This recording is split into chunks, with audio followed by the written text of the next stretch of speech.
চৈধ্য বছৰীয়া বনমুখী জীৱনৰ অন্ত পেলাই ৰাজ্য শাসনৰ বাতৰি মেলিছো নাজানো চিৰপূজ্য পিতৃদেৱৰ দৰে ৰাজ্য শাসন কৰিব পাৰিছো নে নাই এই সম্পূৰ্ণৰূপে নিৰ্ভৰ কৰিছে তোমালোক আৰু অযোধ্যাৰ শত শত ৰজাগণৰ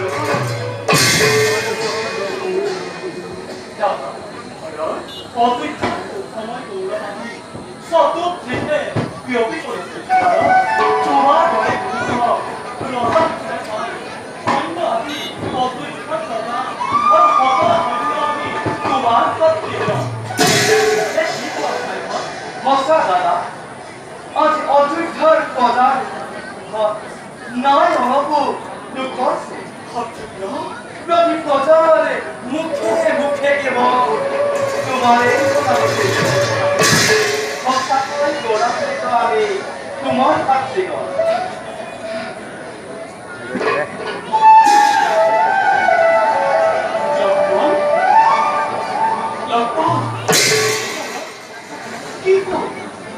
তোমায় ভয় ভয় ভয় এই গৌৰৱ আৰু কিমান কিমান দিন থাকিব সঘনাই কিয় কপি উঠে নাজানো দাদা মই ইয়াৰ কাৰণ কোনোবাই যেন মোক সদূৰৰ পৰা কৈ চিঞৰি চিঞৰি সাৱধান সাৱধান ঠাকুৰ ৰক্ষা অযোধ্যাৰ বিপদ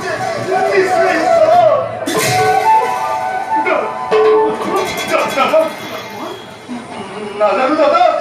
কিবা হেতু সাৱধান হ'ব লাগে ঠাকুৰ লক্ষ্মণ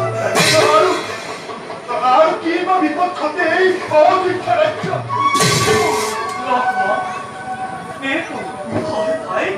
তোমাৰ কথা বেলেগ চম্পতাই মুখা নাপায় লক্ষ্মণ চিন্তাৰ কোনো নেদেখিব যেতিয়ালৈকে পিতৃ পিতামহৰ আশীৰ্বাদ আমাৰ হ'ব ক্ষীৰৰ গোপন তেতিয়ালৈকে নাই কোনো চিন্তাৰ কাৰণ বলা